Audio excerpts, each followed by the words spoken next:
j'aime mon pays et je veux qu'on respecte les lois de mon pays. La deuxième question, je reviens pourquoi? Je reviens parce que j'aime encore plus mon pays. Et puis troisièmement, je reviens parce que j'ai un message pour nos 3 présidents. Bédier, Gbagbo et Ouattara. Alors pourquoi est-ce que je me suis retrouvé en exil? De temps en temps, je resterai collé au texte. J'ai dû partir le 10 juin 2011. On vous l'a dit. Grâce à Dieu. Mais c'est de façon miraculeuse. Aujourd'hui, je donne juste les grandes lignes. Comme je sais qu'après, je vais faire pas mal de... Il y a des invitations que j'ai sur les plateaux télé. J'aurai le temps d'expliquer. Parce que comme ce sont eux qui sont au pouvoir, ils vont poser bien les questions et puis je vais bien leur répondre.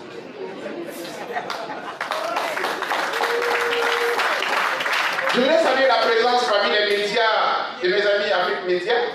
Voilà, c'est une télé qui m'a, voilà, depuis les États-Unis, ça fait maintenant 2 à 3 ans qu'ils m'ont contacté. Je suis pratiquement un consultant permanent avec l'excellence Zadi. Et je pense que c'est notre façon à nous de servir notre continent et de servir notre pays. Et ça nous a beaucoup aidé. Parce que dans notre pays, les médias sont muselés, tout ça. Donc j'ai dû partir. De l'Italie, on vous l'a dit, j'ai parcouru le monde et tout cela. Bien. Et j'ai démontré à qui veut l'entendre que moi, j'aime mon pays. Et aimer son pays, là, qu'est-ce que j'entends par là? Aimer son pays, c'est respecter les lois de son pays. C'est vénérer même le drapeau de son pays. C'est respecter les institutions de son pays. Oh, chers amis, parce que je viens de loin, je peux vous le dire. Ce qui m'a toujours fasciné aux États-Unis, ce n'est pas tant la grandeur et la beauté du pays. Ce sont les symboles. Devant chaque habitation, dans chaque station d'essence, ils ont le drapeau américain qui flotte. Et je ne comprenais pas. Et je me retrouve en Suède, chez un ami qui est marié à une Suédoise, une blanche Suédoise. Et puis on était à la table et je lui dis, mais je ne comprends pas pourquoi les Américains aiment tant leur pays comme ça. Elle dit, docteur Boga, les Américains, il faut les considérer comme des gens qui n'ont plus de pays. Quand ils sont arrivés là-bas, ils ont chassé les autochtones et ils ont pris le pays. Et le pays est tellement riche et tellement fort qu'ils sont attachés à leur pays. Ce sont des gens qui vénèrent leur pays. Prenons la France. Dans un de mes livres, je suis noir et j'aime le manioc. Là, j'ai répondu à un frère camerounais qui avait écrit, je suis noir et je n'aime pas le manioc. C'est une image pour dire que lui, il est arrivé en France, il a eu la nationalité française, donc il ne se reconnaît plus parmi les noirs. C'est-à-dire les noirs qui mangent à Tchéké, qui mangent à Polo, lui n'est plus dedans, il est devenu blanc. Et son livre, je l'ai lu, mais ça m'a gêné. Parce que je lui ai dit, reste ce que tu es. Et il a eu le malheur même de dire à sa fille qui est métisse, elle est blanche. Et arrivé à l'école, les petits blancs disent, sale nègre. Quand elle est arrivée à la maison en pleurant, mais c'est toi qui as induit ta fille en erreur. Dis à ton enfant qui elle est, d'où elle vient, pour que l'enfant sache. Et c'est pour cela que moi j'ai écrit, je suis noir et j'aime le manioc. À la vérité, le premier titre que j'avais donné, je suis nègre et j'en suis fier. C'est le titre que j'avais vraiment donné. Et dans ce livre, j'ai relaté plus d'une fois ce que c'est que l'amour pour son pays. Chers amis, respectez les institutions de son pays. Parlons des Français. Les Français nous font dire que ici, chez nous, le président Gbagbo a été nationaliste. Voilà, ce sont des xénophobes et tout cela. Alors moi, je posais la question à un ami français, un pur blanc. Je lui dis, mais comment se fait-il que les Le Pen, là, ils arrivent toujours au second tour de l'élection présidentielle? Parce que le père Le Pen, Jean-Marie, il était au second tour de l'élection présidentielle. Ça veut dire qu'il y a des Français qui l'ont voté. Donc il y a des Français qui sont plus racistes, mais ils ont honte de le dire. Et Marine Le Pen, là aussi, arrive au second tour. Donc il y a un problème. Pourquoi vous aimez votre pays? Et puis vous ne voulez pas que nous aussi on aime notre pays. Vous n'allez pas me faire changer. Et souvent j'ai été très blessé dans l'exil. Quand le débat est monté à un niveau où on dit la Côte d'Ivoire n'a pas de propriétaire. Nous tous, c'est un pays CEDEAO. Nous tous sommes dedans. Nous tous on vient de quelque part. Oui, souvent les gens racontent ça. Et pourtant ailleurs, tu es venu, tu es noir, mais tu es suédois, tu es danois, tu es français. On va te dire, mais tu es danois d'où? Parce que tu dois venir de quelque part. Chers amis, ce discours que je vous tiens là, c'est simplement pour vous dire qu'il n'y a pas de honte à aimer son pays. Il faut qu'on aime notre pays. Et avec des amis de l'exil, dans nos échanges sur le ministre d'État, vous qui avez déjà siégé au cœur de la République, on se dit, est-ce qu'à un moment donné, il ne serait pas bien peut-être de ramener même peut-être le service militaire obligatoire? Parce que quand on a un pays riche, dans une sous-région pauvre, je prends l'exemple de la crise de 2010. Dans le monde entier, tous nos voisins nous ont vomi. Tous. Aujourd'hui, je les vois revenir. C'est pour ça que je suis fier. Partout où on passe aujourd'hui, c'est la tête haute. Parce que la Côte d'Ivoire, les Ivoiriens ont donné un exemple de résistance et d'amour de leur patrie à travers toute l'Afrique. Cette victoire-là, non, le président Laurent Gbagbo, c'est le symbole. Nous, on le dit toujours. Parce qu'un combat a toujours un visage. Le président Laurent Gbagbo, c'est le visage. Mais à la vérité, ce n'est pas pour sa personne qu'on s'est battu.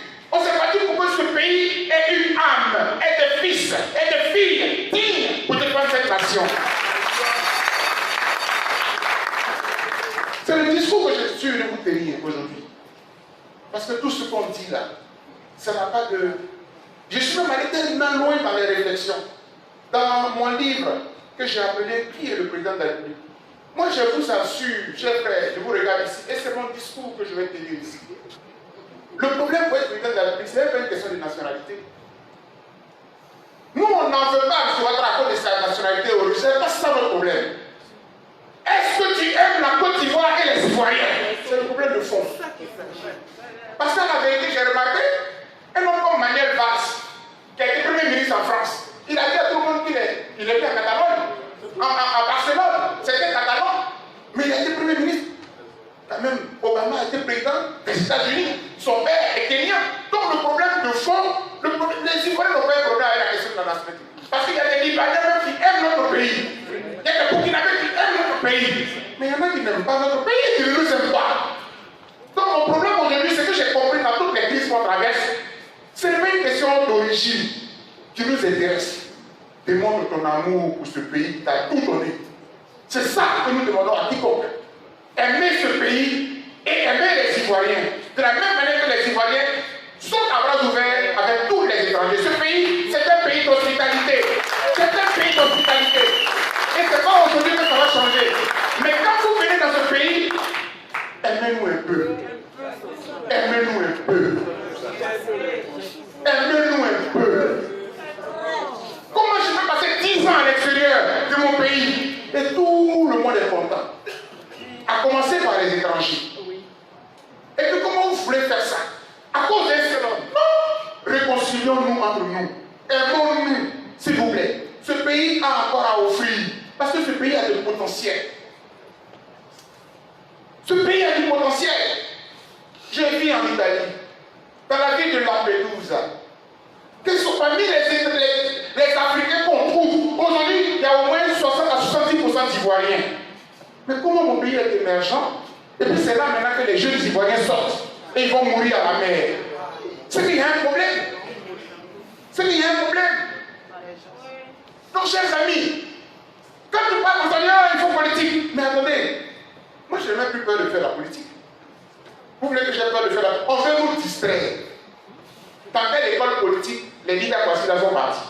Monsieur le ministre, c'est moi, mais c'est une question que je pose. La politique, C'est au quotidien, on la vit. Il y a des vendeurs d'ATK qui font de la politique. Je me rappelle, mon père était instituteur, il vendait les cartes, il occupait les CIRDA. À Tifo. Notre fille, elle est politique. On coupe l'électricité, ça c'est un fait politique. Parce que comment nous produisons l'électricité et nous vendons l'électricité ailleurs, et puis nous, chez nous, on coupe l'électricité. Pourquoi?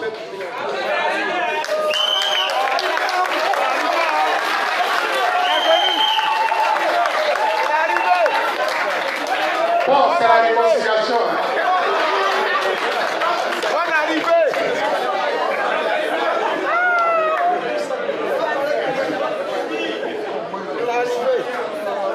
On sent qu'il est là.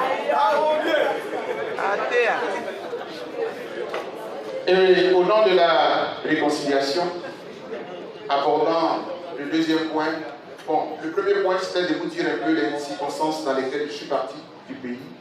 Le pays est attaqué. De toute façon, le texte sera versé aux journalistes.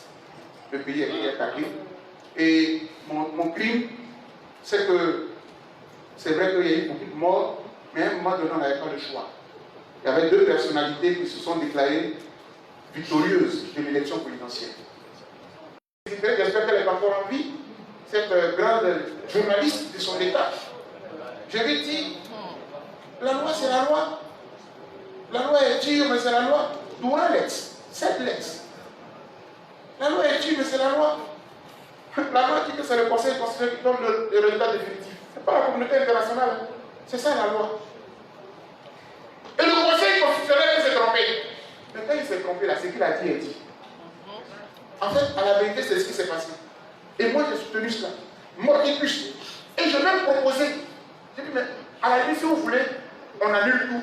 Et puis on le commence. Puisqu'on a demandé de répondre. Vous ne voulez pas répondre. Non, à la vérité, c'était trop pipé. On ne pouvait rien faire. Ces 10 années d'exil là, c'est une grâce. Sinon, on allait nous éliminer pour que les gens règnent. Mais c'est Dieu. Ce qui est bon avec Dieu, c'est que c'est lui qui est le maître des temps et des circonstances.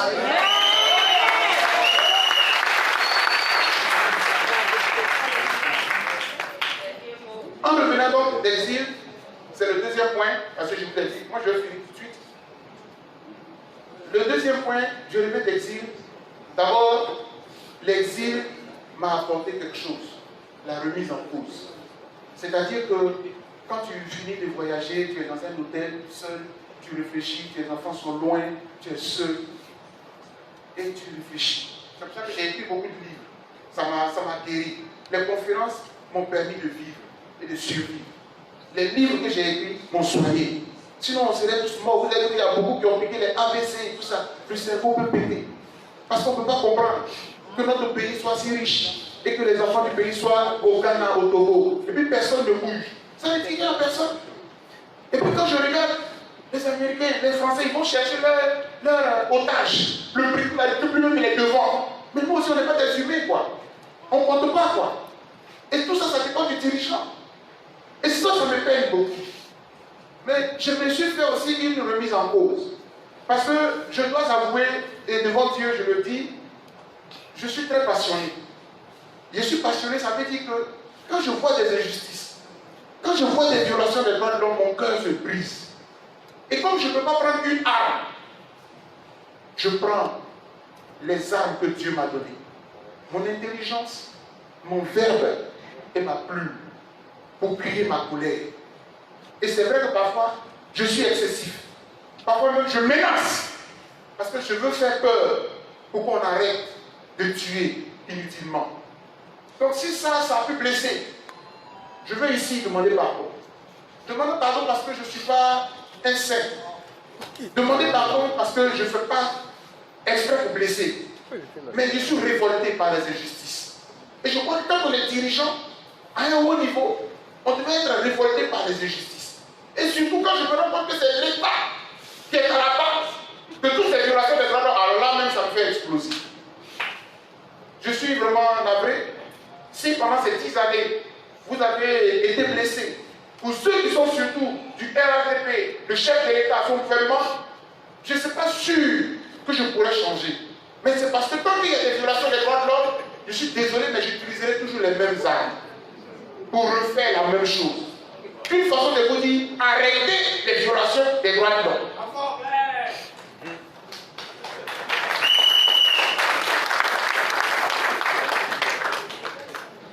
La deuxième chose aussi que l'exil m'a apporté, l'exil m'a appris à pardonner. Chers amis, chers compatriotes, c'est la partie la plus difficile. Mais j'ai quand même franchi un pas. Je vous assure, mes chéris, mon cher Simplice, vous a dit, à Paris, on travaille ensemble entre les PP de la diaspora, avec Stéphane Kipré qui est nommé vice-président de PDS pour la diaspora. Moi, je m'occupe de la question des droits de l'homme. La question du pardon, beaucoup d'Ivoiriens ne sont pas prêts. Parce que le contexte dans lequel on se trouve ne nous donne pas l'occasion de pardonner. Et ça a été très difficile. Le 17 septembre 2020, M. Guillaume Soro donnait une conférence à Paris. Et EDS a été invité dans la diaspora. Et donc j'échange avec le président Stéphane Kipré. Il me dit, bon, donc, toi tu vas aller là-bas. À la conférence de Guillaume Soro. Mais je vous dis pourquoi j'étais à l'aise d'y aller. J'ai été à l'aise d'aller à cette conférence que donnait l'ex-chef de la rébellion, ex-président de l'Assemblée nationale et tout. Parce que depuis un certain temps, nous travaillions ensemble avec M. Henri Conan Bédier depuis qu'il est allé voir le président Laurent Gbagbo à Bruxelles. Mais moi, mon cerveau n'est pas limité. Tu sais que M. Bédier était avec M. Ouattara. Tous, c'est tout cela qui a fait qu'on est parti en exil. Tout cela. Mélangé. Non, au passage, on est à l'aise. Parce qu'aujourd'hui, si le président Bédier reçoit mes collaborateurs, c'est que je l'admire aujourd'hui. Parce que le combat qu'il mène aujourd'hui là, mais j'adore ça.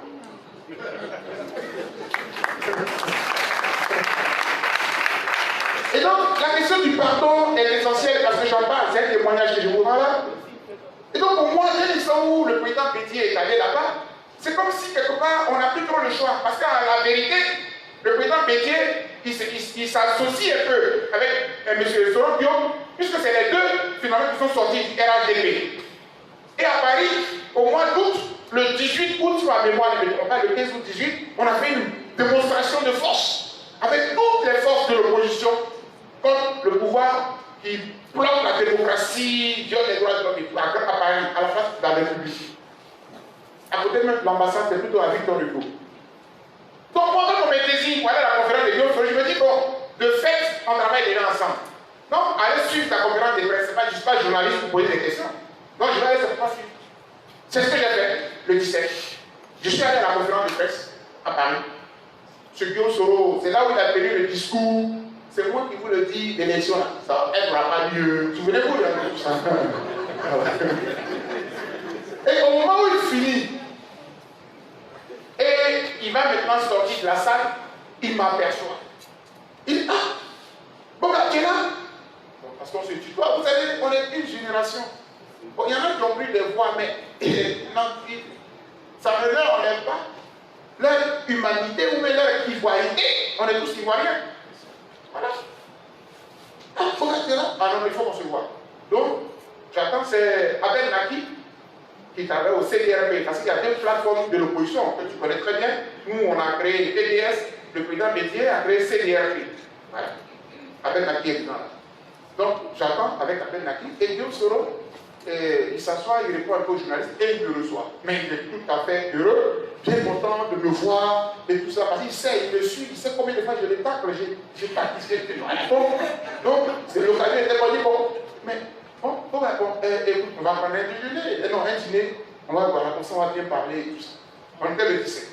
Le dîner est fixé au lendemain. Ok. Donc le soir, j'appelle tous mes amis pour leur dire, bon, vous m'avez envoyé, j'ai été là-bas, maintenant on m'invite à un dîner. Mais toute la nuit, il faut prier parce que c'est la religion là qui t'envoie en exil.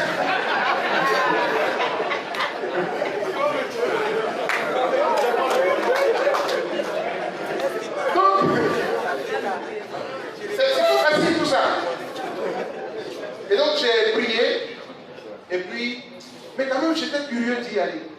Et j'ai été à ce dîner auquel a pris part Abel Naki, et puis la ministre Associata Kambala, nous étions 4. Ça a duré au moins 4 à 5 heures. J'ai beaucoup plus écouté. J'ai écouté le président de l'Assemblée nationale parler, l'ex-chef de la République parler, l'ex-premier ministre parler. Moi, je suis curieux. Moi, j'ai beaucoup écouté.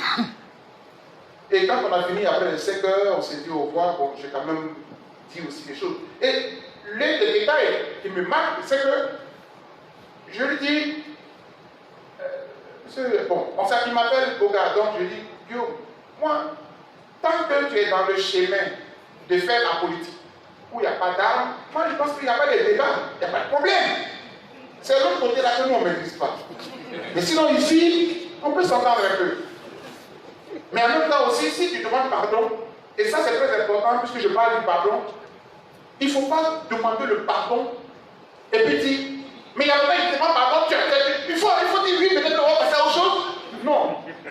Celui qui demande pardon, il faut demander jusqu'à ce que la personne à qui tu demandes pardon soit prête à te pardonner. Si tu demandes pardon et que tu presses, tu forces la personne à qui tu demandes pardon, c'est la dictature. Et moi personnellement, je déconseillerais et je lui il faut savoir la candidature en même temps. C'est-à-dire que tu demandes pardon, tu as fait la réunion, tu demandes pardon, et en même temps tu es candidat. Donc tu ne donnes pas le temps de digérer ce qu'on te reproche. Mais quand on a fini l'entretien, au moment où on prend une photo et tout ça, c'était déjà sur les réseaux sociaux. Sous les dépanniers, il avait déjà fait son travail. Donc ça avait pris. Je reviens, 7000 vues, 8000 vues. Et nos partenaires, nos compatriotes ne m'ont pas raté. Docteur Boga, non! C'est sur toi seul on comptait. Si toi tu es là-bas, on est mort. Docteur Boga, pourquoi? Et il y en a qui ont été durs, non, en fait. Et puis ils ont dit même des choses. Oui, Guillaume Soro, peut-être qu'il m'a donné là beaucoup d'argent. C'est ça, là, comme c'est virulent, il a beaucoup d'argent. Et donc j'ai dû, grâce à Afrique Média, j'ai fait des démentis. Donc je dis que le président Laurent Gbagbo, peut-être aurait pu être la personnalité qui aurait pu me corrompre. Mais il n'a jamais dit avec passé mes bureaux. Le président Gbagbo m'a donné des gardes du corps, ici, dans la Côte d'Ivoire, ici. Et c'est pour ça que je le respecte. Si Gbagbo Laurent, le président Gbagbo Laurent, il ne m'a pas corrompu. Qui peut me corrompre ici? C'est qui? Parce que même l'argent qu'on te donne, tu connais un peu l'origine de l'argent. Est-ce que c'est propre? Est-ce que c'est ça? Tu sais. Donc tu peux faire attention. Donc il fallait que j'explique aux Ivoiriens un peu. Je le dis parce que ça a été douloureux pour moi de prendre un repas avec Guillaume Soro. Ce n'était pas un vrai repas d'aller dans le restaurant. À cause de la Covid, il n'y avait plus de repas. On a plutôt pris une sorte d'apéro. Mais c'était difficile. Or, il faut pardonner. Monsieur le ministre d'État, vous qui avez été ministre d'État, et puis on oublie que quand vous êtes ministre d'État, c'est le ministre de la Défense, de vous à moi. Est-ce que nous pouvons bâtir une Côte d'Ivoire nouvelle, réconciliée, stable, sans Guillaume Soro aujourd'hui? Il paraît qu'il a été condamné à perpétuité. Parce que ça, c'est bon pour les juristes. Mais le problème de Guillaume Soro, ce n'est plus un problème de droit. C'est un problème politique. C'est un problème entre vous. Parce que nous, on veut un pays tranquille. Si nous voulons un pays tranquille, pourquoi on ne prend pas le temps de parler à tous ceux qui peuvent être une sorte de menace ou de gêne? Pourquoi on consolide l'unité nationale, la réconciliation et qu'on regarde ensemble devant? Pourquoi on fait ça? Parce que moi-même, nous on était civils, même attendez, vous pensez que les gens ne sont pas au courant de ce qui se passe en Côte d'Ivoire? Quand on te voit, vous pensez que les mercenaires, là, ils n'approchent pas tout le monde. Ils approchent des gens, ils vous proposent des services. Donc la sécurité d'un pays, ce n'est pas même l'armée, ce n'est pas la gendarmerie, ce ne sont pas les forces armées de la République. Ça ne suffit pas.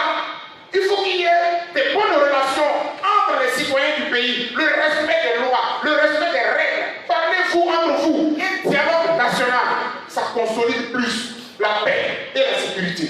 Beaucoup plus qu'une armée barricadée des mercenaires.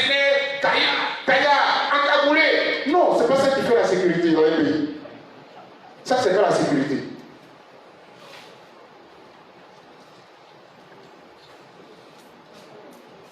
Donc, j'ai tenu à le dire. Et ça va être une réflexion pour nous tous. Moi, j'aime le droit.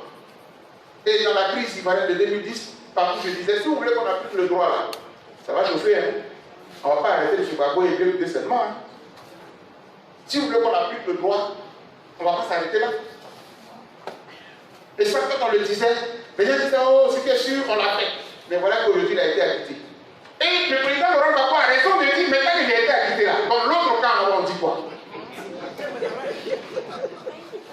Et en tant que militant des droits de l'homme, c'est ce que nous, on va soutenir. Donc la balle est dans votre camp.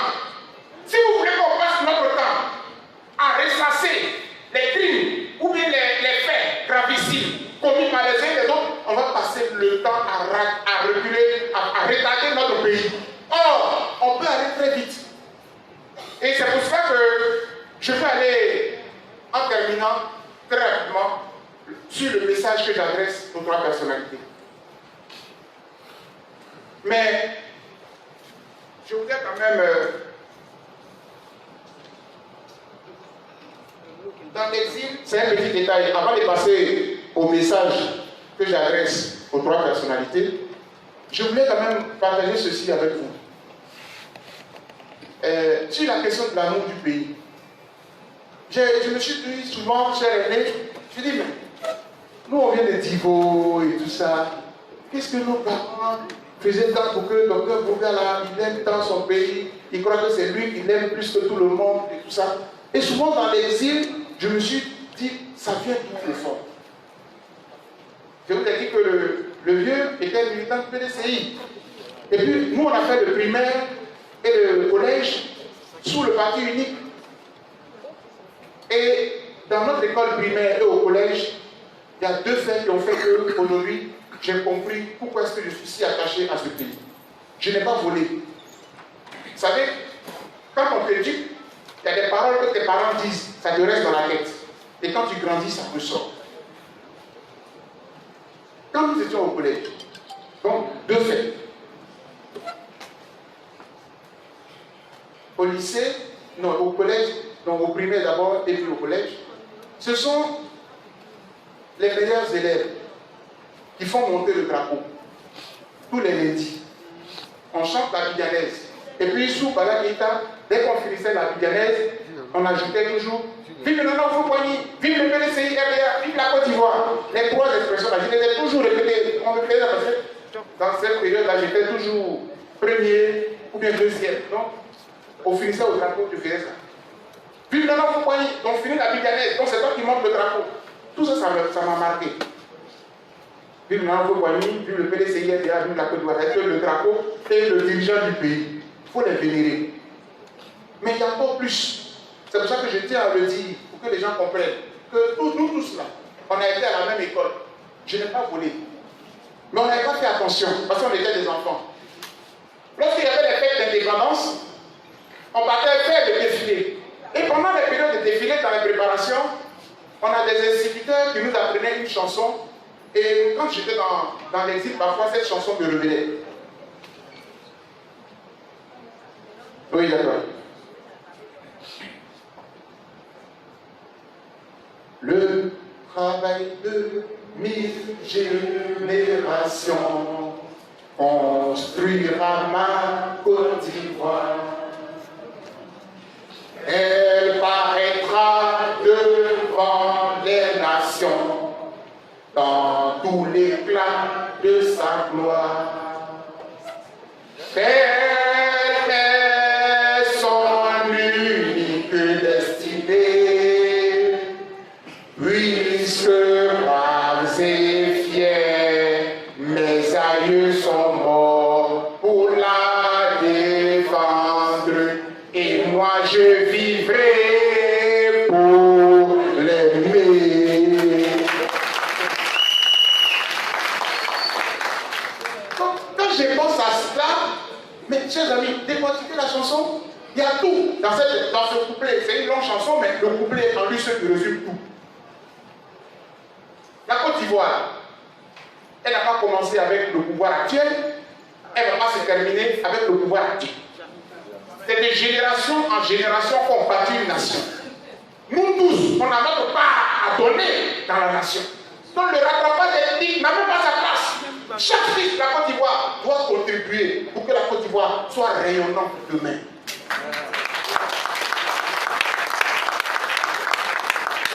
Et la chanson me touche parce qu'on dit mes aïeux sont morts pour défendre cette Côte d'Ivoire-là. Et moi, le rôle que j'ai sur la terre, c'est d'aimer ce pays. Chers amis, aimons notre pays. Aimer son pays, ça veut dire que quand tu es fonctionnaire, il ne faut pas, par exemple, te laisser corrompre. Parce qu'il faut servir son pays avec loyauté, avec probité, avec équité, dans la justice. J'ai tenu à rappeler ce détail parce que ça m'a toujours marqué quand j'étais dans l'exil. Et je me dis que quelque part, c'est là où j'ai tiré cette force, l'amour du pays. Donc vous voyez, la chanson que je viens de chanter, c'est une chanson patriotique. On ne le savait pas. Ce n'est pas Ode à la patrie là qui est une chanson patriotique. Cette chanson-là était une chanson très patriotique. Le travail de 1000 générations. Ce pays, nous devons le construire ensemble. Dans l'amour, dans l'unité, dans la fraternité, mais dans la justice. Je crains, en faisant la transition pour parler au chef d'État, j'ai un message pour eux que je laisserai aux journalistes. La question des prisonniers. Mesdames et messieurs, moi je pense que dès maintenant où le président Laurent Gbagbo est parti, on peut quand même arrêter de garder en prison des gens qui ont été emprisonnés avec la crise de 2010-2011. Comment voulez-vous qu'on bâtisse une nouvelle Côte d'Ivoire si on ne veut pas quitter dans le passé? En 1994, en Afrique, il y a un pays qui a été massacré. 1 million environ de morts en 3 mois. Allez-y au Rwanda aujourd'hui. C'est cité un exemple sur toute la planète. Parce que le chef de l'État, il s'est mis dans la peau de quelqu'un qui veut rebâtir une nation modèle. Et le Rwanda est devenu un exemple aujourd'hui. La Côte d'Ivoire a connu environ une vingtaine de lettres de mort. Mais il suffit que les fils du pays se mettent ensemble, on va rebondir. Par exemple, moi je ne peux pas accepter qu'on construise une nouvelle Côte d'Ivoire sur le sang des Oueks. Bon, même si les Amkouleto et autres disent qu'il n'y a pas eu de génocide, mais pour nous, on considère que les Oueks ont trop payé. Donc si on veut bâtir une nouvelle Côte d'Ivoire, il faut que la République trouve les ressorts pour que les fils et filles de l'Ouest soient au moins contentés, pour qu'ils comprennent que c'était arrivé, mais nous devons bâtir une nouvelle Côte d'Ivoire.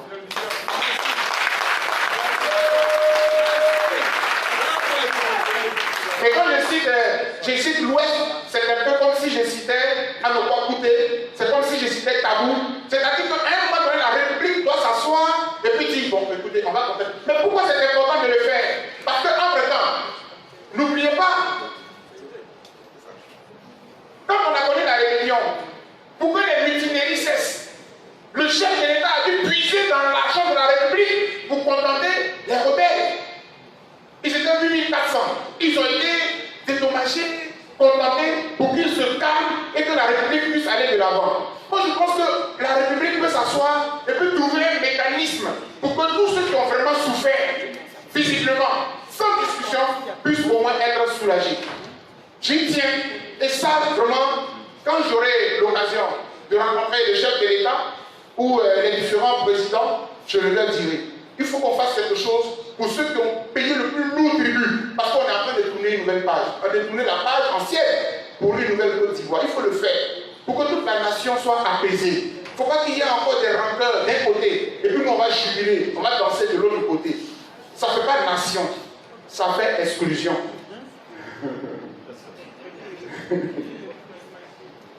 Donc la question des prisonniers, j'en ai parlé, je n'ai pas dit prisonniers politiques, hein. Vous n'aimez pas trop le terme prisonniers politiques ici en Côte d'Ivoire, donc je n'ai pas dit prisonniers politiques, mais les prisonniers du fait de la crise politique. Donc, les prisonniers quoi.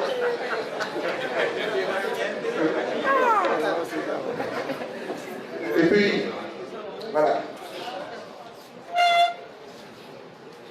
Excellences, Messieurs les présidents de la République. Donne-moi, ouais, C'est là que j'ai commencé à leur parler. Merci. Et là, je prends mon air très sérieux et solennel parce que je veux parler à trois chefs d'État.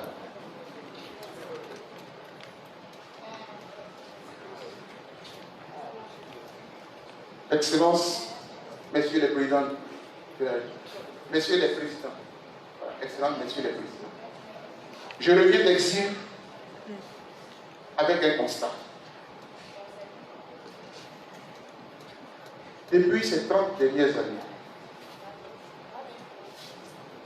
c'est pour vous et à cause de vous, parce qu'ils vous aiment trop, parce qu'ils vous aiment plus que la République elle-même, que beaucoup d'Ivoiriens sont morts. Je répète, c'est par amour pour vous, vous trois, que beaucoup d'Ivoiriens sont morts. Et au moment où nous faisons cette conférence, il y en a qui sont prêts encore à mourir pour vous, parce que vous êtes trop. Parce que vous avez quelque chose d'exceptionnel. Vous êtes des leaders charismatiques. Parfois, nous, on est jaloux, on aimerait être à votre place. Aujourd'hui, le président Laurent Gbagbo a été acquitté. Mais Dieu a permis que vous trois, vous vous retrouviez sur le sol ivoirien. Tous les trois. D'ailleurs, demain, le président Laurent Gbagbo va rendre visite au président Henri Konan Bédié. Tous les trois, vous êtes dans le même pays, actuellement, dans la même période. Je voudrais dire, Excellence, Monsieur le Président de la République, que même si le président Laurent Gbagbo a été acquitté, de par vos statuts et fonctions, personne parmi vous ne peut dire qu'il n'a aucune responsabilité parmi tous les morts, ou tous les morts qui sont partis. Chacun de vous, à un niveau ou à un autre, a une part de responsabilité. Et je dis des parts de responsabilité, ce qui n'a rien à voir avec le droit. Qui sont des intellectuels, qui sont des journalistes, qui sont des étudiants. On a aussi notre part de responsabilité, mais à un moindre niveau comparé à vous, qui êtes des grands bénéficiaires de tout ce qui se passe dans le pays. Car depuis 30 ans, à la vérité, c'est vos luttes pour le pouvoir. Il faut que nous, on est prêts à mourir pour vous. Les pro-Ouattara sont prêts à mourir pour lui. Les pro-Bédié sont prêts à mourir pour lui. Les pro-Gbagbo sont prêts à mourir pour lui. Et 2025 arrive. Alors je vais vous dire une chose. C'est une doléance que je vous fais. Très respectueusement, mais très solennellement. Rencontrez-vous, s'il vous plaît. Parlez-vous. Parlez-vous. Et puis, trouvez un minimum d'accord. Un minimum d'accord. C'est-à-dire qu'en tant que des grands leaders, il y a un minimum que vous pouvez obtenir entre vous trois. Et je vous assure, quand vous sortez de ce conclave-là, vous parlez, et toute la Côte d'Ivoire va jubiler sur une semaine, sur 2 semaines, on va danser. Parce que vous seriez parler. Je le dis parce que, et je vais couper court. Moi, je suis revenu d'exil. Mais j'ai pris un engagement, précisément 3. Le premier engagement que j'ai pris, c'est que plus jamais je ne me tairai, plus jamais je ne regarderai un seul Ivoirien ou un seul étranger mourir dans ce pays à cause de la politique, à cause des noms politiques. Jamais.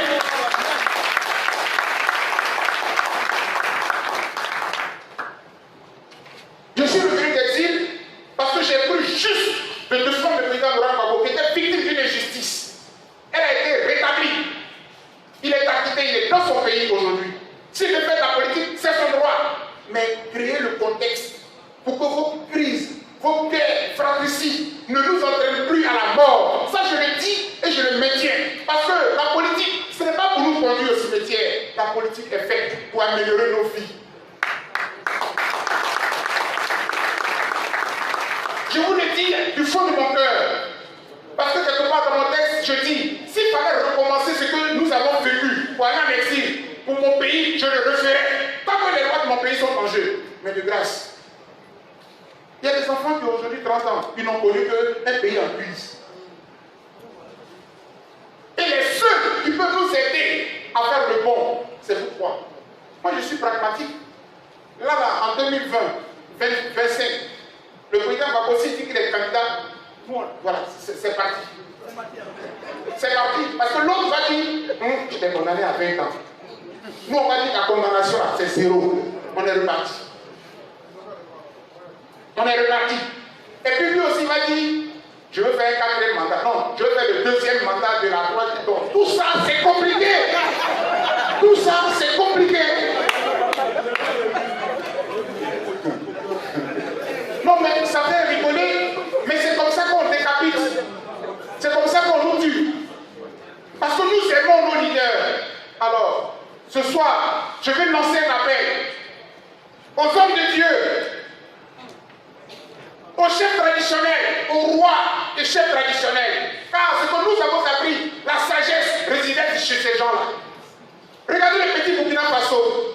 Il n'est pas président de la République, mais le chef de l'État va le consulter. Il s'appelle le Moro Naba. Comment les rois et chefs traditionnels ont encouragé le chef de l'État actuel à aller priver un autre mandat? Même ils seront prêts bientôt à lui dire, va encore, tu es trop bon. Et notre pays va de crise en crise. Et c'est la jeunesse qui se meurt.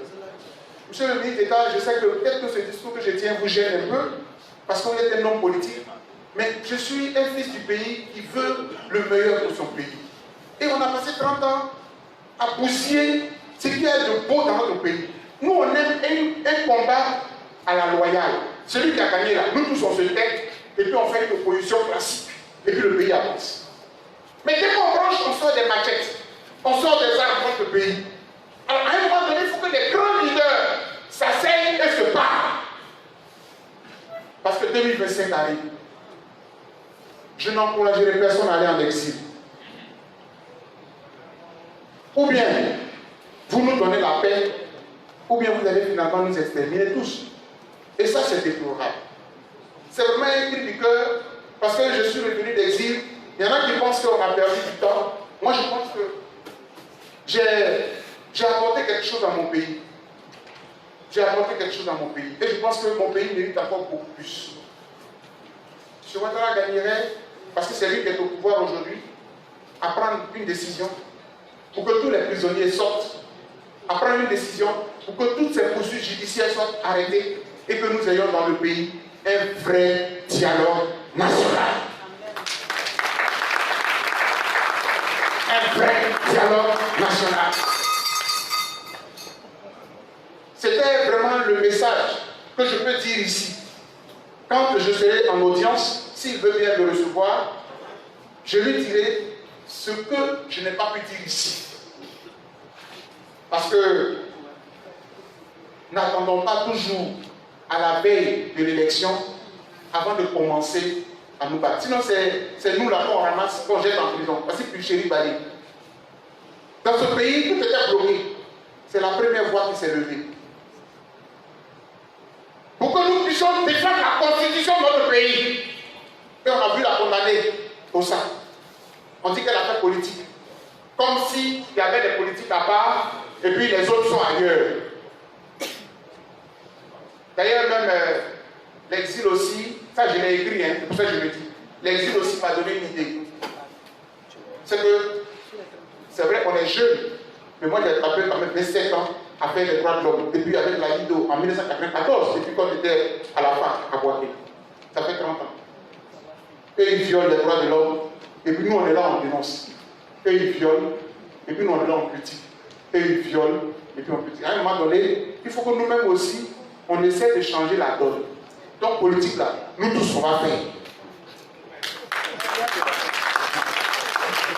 Quand je dis ça, après quand je suis en réunion, mes collaborateurs disent, président, ces droits de l'homme là, politique là, je dis, arrêtez de nous fatiguer parce que la question des droits de l'homme est une question évidemment politique. Quand tu dis à un chef d'État, respecte les droits de l'homme, les prisonniers, il faut les libérer, il dit tu fais de la politique. Alors que tu es en train de lui dire de respecter la loi du pays. Non, la vérité, la question des droits de l'homme est une question évidemment politique. Moi, je voudrais vraiment vous dire que si la classe politique ne peut pas nous donner la paix, ne peut pas nous garantir la paix, on a tourné pendant 30 ans. Aujourd'hui, c'est à nous aussi, société civile, à nous, je dis et je les cite, à nous, société civile, à nous, les prêtres, à nous, les pasteurs, à nous, les journalistes, les imams. Ne regardons pas ce que le chef de l'État va nous donner, mais regardez la Côte d'Ivoire de demain, qu'est-ce qu'elle sera? Bâtissons la paix ensemble. Ne mettez pas la vie dans les seules mains du chef de l'État, parce que le chef de l'État peut se tromper. C'est un humain. Et s'il a de mauvais conseillers, il nous emmène dans le gouffre. Et ce sont nos enfants qui crèvent. C'est ce message que je vais vous transmettre aujourd'hui. Moi, je suis venu pour jouer, mon rôle dans la réconciliation. Vous allez voir. Et je ne vais pas tricher. Parce qu'on a passé 10 ans, on ne voudrait plus jamais que cela se répète dans ce pays. Nous allons faire mains et pieds. Et si le dialogue national, l'État ne veut pas l'organiser, ne peut pas l'organiser, nous allons chercher les moyens pour organiser le dialogue national en Côte d'Ivoire ici. Et ça se fait en Europe. Ça se fait en Europe. Si la société civile est dynamique, elle est déterminée, elle peut créer les conditions et puis inviter les chefs d'État. D'ailleurs, même quand le chef de l'État organise, ce n'est pas toujours transparent. Parce que c'est lui qui organise. Mais si la société civile trouve les moyens et qu'elle organise un grand forum, invite les chefs d'État venus de l'extérieur, les chefs d'État de chez nous, les grands protagonistes vont venir pour que nous puissions sceller une paix durable pour la Côte d'Ivoire de demain. Mon rêve, c'est que ce pays puisse connaître la paix. Mon rêve, c'est que nos enfants puissent enfin connaître la paix. Mon rêve, c'est que la richesse de ce pays puisse profiter à chaque fils du pays. Mon rêve, c'est que les Ivoiriens soient remarqués, respectés dans le pays et ailleurs. Chers amis, je suis venu d'exil, il fallait que je me libère. Et c'est pour cela que j'ai parlé, mais j'ai parlé avec mon cœur. Je sais que les chefs d'État à qui je me suis adressé, oh, il y en a un qui est très démocrate. Donc pour lui, je n'ai pas vraiment des problèmes. Je n'ai pas vraiment de problème parce qu'il me connaît. Et puis on se comprend. Et bon, le président Bétier aussi, je pense qu'aujourd'hui on est en phase. Et le chef de l'État ou le président Ouattara, bon, vous savez, quand tu veux te réconcilier avec quelqu'un, il faut dire les mots qui lui font du bien. Donc le président Ouattara, quand j'ai dit ça, parce que j'ai toujours dit que c'est un chef d'État, c'est pas président, mais monsieur le président Ouattara, donc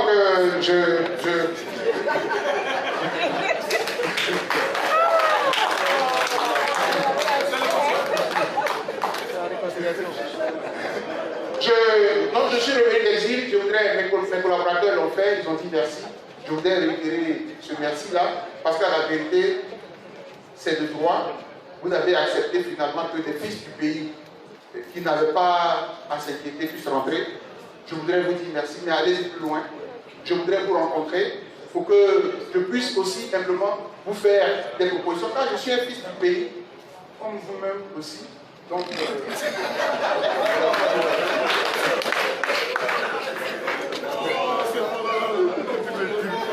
pourquoi il dit ça va?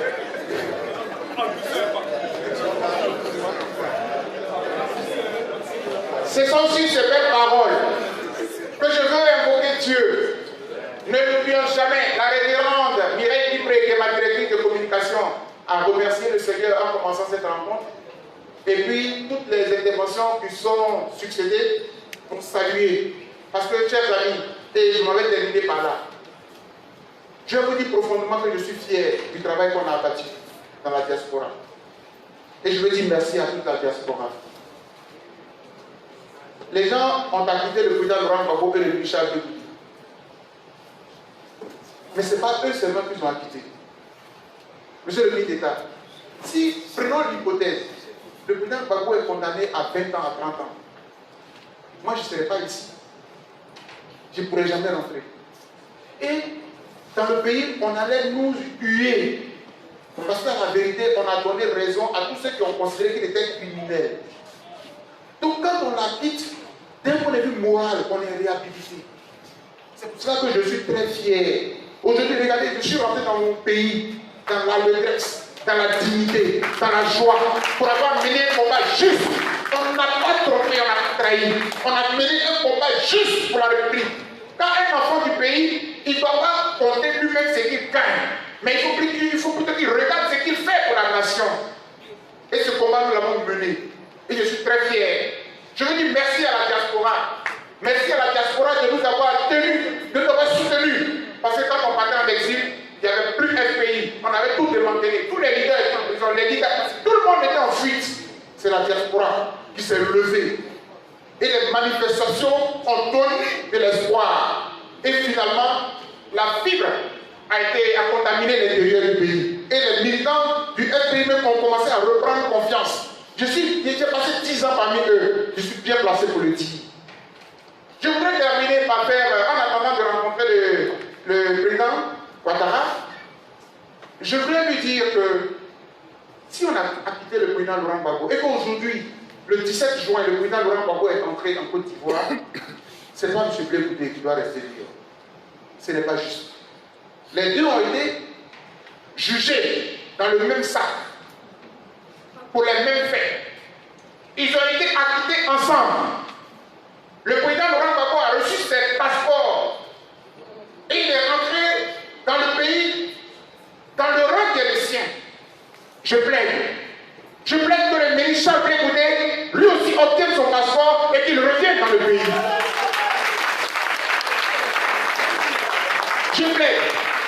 Parce que nous tous, on doit se retrouver dans le pays. Parce que de toute façon, qu'on le veuille ou pas, il y a une génération qui s'en va et il y a une autre génération qui doit se préparer. Que Dieu bénisse la Côte d'Ivoire. Que Dieu nous bénisse. Je voudrais vous remercier. Merci de votre présence. Je suis au retour. Merci. Wow, discours très dense du président. Merci beaucoup, président. Est-ce qu'on peut encore l'acclamer, Dr Bouga Sako-Gervais? Wow, merci beaucoup, président. Merci beaucoup. Alors, mesdames et messieurs, alors merci à tous ces personnes qui sont arrivées ce soir pour accueillir Dr Bouga Sako-Gervais. Merci à toutes les organisations de la société civile, à tous ces groupements politiques qui sont arrivés ce soir, tous ces responsables. Nous voulons dire également merci à nos amis de la presse qui ce soir ont relayé l'information vraie et juste. Nous voulons dire également merci à tous ces collaborateurs de la ville de Grand Afrique, le révérend Jules Marius Lata, Madame Manuel Le Grand Combi, Maître Roselyne Akaseripa, M. Satounin Bové, Professeur Didier Sokouli, Professeur Célestin Badieja, Madame